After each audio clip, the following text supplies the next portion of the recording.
और आइए इस वक्त की बड़ी खबर आपको बताते हैं। झांसी से बड़ी खबर, जहां पर मऊरानीपुर में बाबा बागेश्वर पर हमला हुआ है। यात्रा के दौरान धीरेन्द्र शास्त्री पर फेंका गया है मोबाइल फोन। यात्रा में फूलों के साथ फेंका मोबाइल फोन, धीरेन्द्र शास्त्री के चेहरे पर लगाए मोबाइल फोन। ये बड़ी खबर आपको बता रहे हैं। 9 दिन की यात्रा पर निकले हुए हैं। पद यात्रा के दौरान देखिए मोबाइल फोन फेंका गया है फूलों के साथ साथ। और जो जानकारी मिल रही है, चेहरे पर चोट भी आई है धीरेन्द्र शास्त्री की। मारा है हमको, मोबाइल हमें मिल गया। एक्सक्लूसिव तस्वीरें आपको दिखा रहे हैं। 9 दिन की पदयात्रा पर पहुंचे हुए हैं।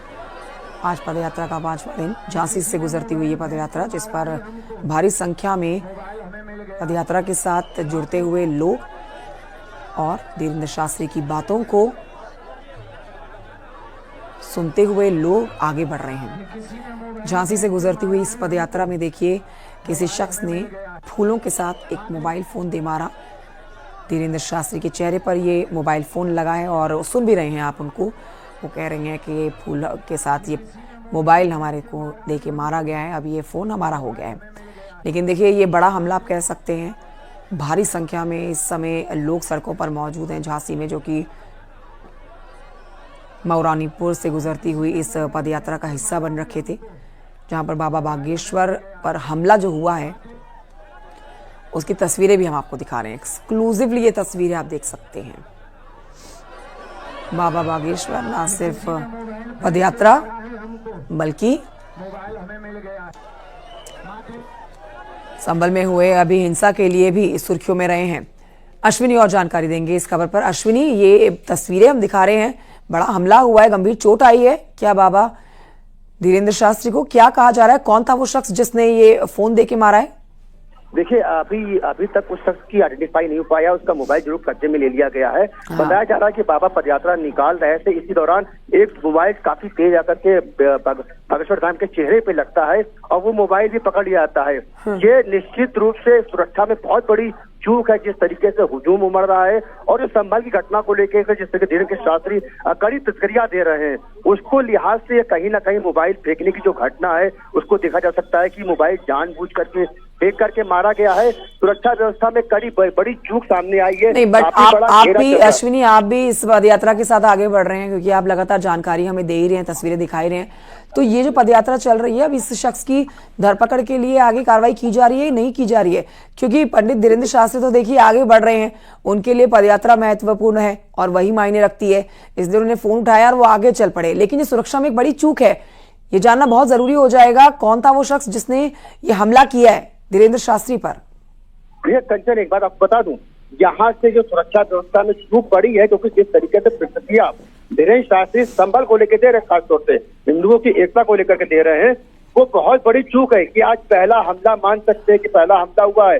आने वाले समय में इस तरीके से चूक बड़ी हो सकती है। इस तरीके से आने वाले समय में और भी मामले सामने आ सकते हैं, क्योंकि जिस तरीके से सुरक्षा व्यवस्था में आज चूक हुई है, आज मोबाइल फेंक आज जो मोबाइल फेंक करके मारा गया है, कल कुछ भी हो सकता है। तो कहीं ना कहीं सुरक्षा व्यवस्था कड़ी की जरूर जाएगी, ये पुलिस अधिकारियों का कहना है। अब उस शख्स की तलाश पुलिस अधिकारी कर रहे हैं कि वो शख्स कौन है, जिसने मोबाइल फेंक करके मारा है। लेकिन ये भी एक बात निकल के सामने आ रही है, कंचन, बताना जरूरी है कि फूलों के साथ मोबाइल भी धोखे से आ गया। ये बात भी बताई जा रही है पुलिस अधिकारियों के स्तर से कि एक शख्स ऐसा था जो फूल फेंक रहा था, उसका हाथ में था, वो भी चेहरे पे आकर के लगा। ये बात भी बताई जा रही है। हालांकि अभी जो पुलिस अधिकारी है कुछ भी खुलकर बोलने की स्थिति नहीं है। नहीं, गलती ये नहीं हो सकती है अश्विनी, इस बात को समझना पड़ेगा कि ये अगर कहा जाता है कि गलती से फूलों के साथ मोबाइल चला गया, तो इसे गलती नहीं कहा जाएगा, क्योंकि फूल हल्के और मोबाइल फोन भारी। अब देखिए ऐसे में आप किसी के ऊपर फूल बरसा रहे हैं तो अपने मोबाइल फोन कैसे फेंक सकते हैं? ये तो जांच का विषय है। इसके ऊपर ये जानना बहुत जरूरी है कि आखिर वो कौन शख्स था जिसने इस तरह के घटनाक्रम को अंजाम दिया है। क्योंकि देखिए हम देख रहे हैं तस्वीरें कि धीरेन्द्र शास्त्री बिना किसी डर के, बिना किसी खौफ के लगातार पदयात्रा को आगे बढ़ा रहे हैं और ये पदयात्रा उनकी ओर विशाल होती जा रही है। बड़े चेहरे भी उनके साथ जुड़ रहे हैं। संजय दत्त उनके साथ देखे गए हैं, फिर अक्षरा सिंह भी उनके साथ मौजूद रही है। आज भी आपने जानकारी दी थी कि कुछ राजनेता, बड़े राजनेता उनके साथ इस पदयात्रा का हिस्सा बन सकते हैं, लेकिन उससे पहले उनके ऊपर अटैक कर दिया गया है। अश्विनी, यहाँ पर ये मैं मान सकता हूँ कि यहाँ पर ये हमले की स्थिति जरूर बन सकती है। मोबाइल देखा गया है, ये बात सही है। और जिस तरीके से कड़े बयान दे रहे हैं संभल घटना हो या हिंदू एकता के माध्यम से जो आह्वान कर रहे हैं हिंदू मजलिस को लेकर के, कहीं ना कहीं नागवार जरूर गुजर रहा होगा। जो कट्टरपंथी लोग हैं बाबा के बयान को नहीं हजम कर पा रहे होंगे, शायद उनमें से वो शख्स हो सकता है जिसने जानबूझ करके मोबाइल से मारा है। फिलहाल एक हमला हो सकता है बाबा की सुरक्षा के साथ, बड़ा खिलवाड़ है, बड़ी चूक है। यहाँ पर पुलिस प्रशासन को जवाब देना पड़ेगा कि आखिर इतनी पुलिस व्यवस्था होने के बावजूद गिरफ्तार कर लिया है। किस मामले में? ये सब चालें हैं बांग्लादेश से में हिंदुओं को खत्म करना चाह रही वहाँ की सरकार।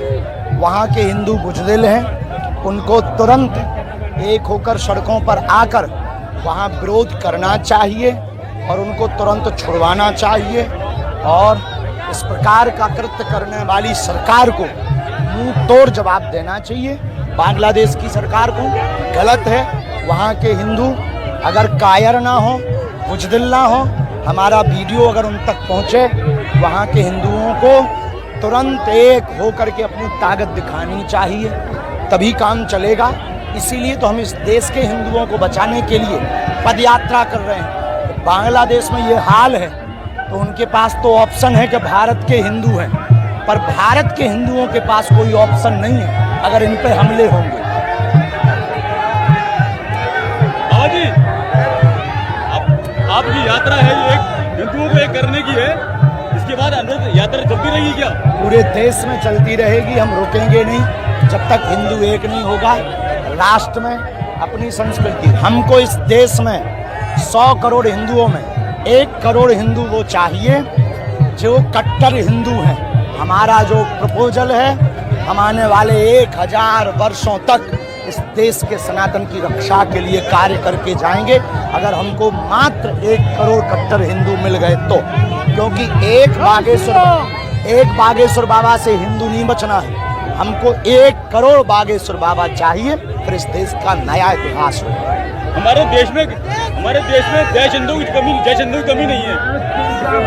उनकी ठटनी बढ़ती रही, फिर बढ़ेगी। बाबा जी एक आखिरी सवाल बाबा जी, कैसे हिंदू एक होंगे? जो अभी कर रहे गांव जाएंगे, बिछड़े पिछड़े लोगों के पास जाएंगे तो हिंदू एक होंगे। Thank you. तो पदयात्रा एक तरफ और दूसरी तरफ बहुत ही मुखरता के साथ अपने हिंदुत्व के एजेंडे को आगे बढ़ाते हुए धीरेन्द्र शास्त्री की वो बातें जो चुभ जाती हैं लोगों को, क्योंकि बिना किसी डर के, बिना किसी खौफ के सीधे हिंदुत्व को बढ़ाने की और हिंदुत्व के एजेंडे की वो बात करते हैं। आज भी उन्होंने एक बड़ा स्टेटमेंट दिया अपनी पदयात्रा के दौरान। उन्होंने कहा कि हमको 1 करोड़ कट्टर हिंदू चाहिए।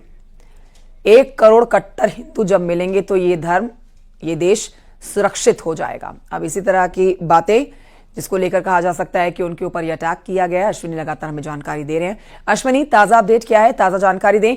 यह भी बताएं कि इस समय पदयात्रा कहां से गुजर रही है, कितनी भारी संख्या में वहां पर सुरक्षा बलों की तैनाती है, आम लोग यहां पर पदयात्रा का हिस्सा बन रहे हैं, और जिस शख्स ने हमला किया है उसके ऊपर क्या अपडेट है? Ashwini, over to you. देखिए अभी आप भीड़ की जानकारी जान लीजिए। भीड़ अपार भीड़ है, भारी भीड़ है, पैर रखने को कोई जगह नहीं मिल रही है। धीरेन्द्र शास्त्री की जो पदयात्रा है, आगे और पीछे कई किलोमीटर लंबी पदयात्रा चल रही है, हजारों की संख्या में भक्त चल रहे हैं। तो अब बात की है सुरक्षा व्यवस्था की, तो इस मामले के बाद सुरक्षा व्यवस्था और कड़ी कर दी गई है। पंडित धीरेन्द्र शास्त्री की पुलिस सूचना में बताया जा रहा है कि उनका जो सुरक्षा घेरा है वो और बढ़ा दिया गया है। वहाँ जो पुलिस कर्मियों की तैनाती और ज्यादा कर दी गई है। अब एमपी के जो पुलिस अधिकारी हैं उनका भी कहना है कि उनकी भी जो पुलिस फोर्स है, एमपी की जो दिवाली पुलिस फोर्स है, उसको भी लगा दिया गया है। जो घेरा था, रस्सी का घेरा था, उसको बढ़ा दिया गया है। अब जो बाबा की जो सुरक्षा व्यवस्था को लेकर के बेहद पुख्ता हो गए हैं, बेहद चौकन्ने हो गए पुलिस, यूपी और एसपी दोनों पुलिस चौकन्ने। जिस तरीके से मोबाइल तेज गति से आकर के चेहरे पे लग रहा है सीधे धीरेन्द्र शास्त्री के, ये बड़ी चूक है, बहुत बड़ी चूक है। और इसको लेकर के आगे अभी यात्रा 3 दिन और होनी है। तो कहीं ना कहीं ये एक बड़े मामले के तौर पर देखा जा सकता है कि आखिर इतना बड़ा मोबाइल आके चेहरे पे लग गया और वो शख्स अभी आइडेंटिफाई नहीं हो पाया, उससे पूछताछ नहीं हो पाई है कि आखिर उस व्यक्ति ने ऐसा किया क्यों। मोबाइल जरूर धीरेन्द्र शास्त्री ने अपने हाथ में उठाया और उन्होंने ये कहा भी है कि जिसने भी हमें मोबाइल फेंक के मारा है, हमारे हाथ इसका मोबाइल लग गया है। तो खुद ये बड़ा बयान, खुद ये बड़ी बात बोल रहे हैं अब यहाँ बड़ा सजा तमाम सवाल उठते हैं कि जब इतना सुरक्षा व्यवस्था तैनात है, घेरा है, रस्सी का घेरा है, उनके जो कर्मियों का घेरा है और तमाम लोगों का घेरा है, तो ये बड़ी वारदात है। ये बड़ा मामला कैसे आ गया, कैसे धीरेन्द्र शास्त्री के चेहरे पर मोबाइल लग गया, इसको लेकर के बड़े सवाल उठ रहे हैं। अभी यात्रा आज पूरे दिन चलनी है, अभी यात्रा 2 दिन और चलनी है, तो कहीं ना कहीं सुरक्षा को लेकर के फिलहाल बड़ा सवालिया निशान इस मोबाइल कांड के बाद से जरूर लग जाता है कि धीरेन्द्र शास्त्री की सुरक्षा व्यवस्था क्या वाकई में वो पुख्ता है जो बताया जा रहा है। तो फिलहाल एक बड़ा मामला जरूर सामने आ गया है।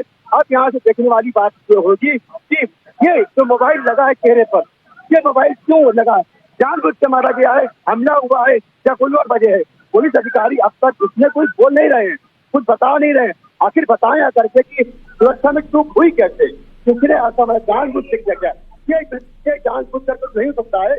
फूलों का भी काफी हल्का होता है, मोबाइल भारी होता है, तो फूल के साथ अगर मोबाइल से आ रहा है, देख पता जा रहा है, तो इसे मान लिया जाएगा। लेकिन अश्विनी एक बात तो साफ है कि जो भी ये शख्स होगा जिसने ये हमला किया है, इसने बहुत नजदीक से हमला किया है, ये कहीं साथ में ही चल रहा था, क्योंकि हम देख सकते हैं कि अगर कोई फोन फेंकेगा तो एकदम सटीक चेहरे पर जाकर लगना, यानी कि दोनों के बीच में दूरी कम रही होगी।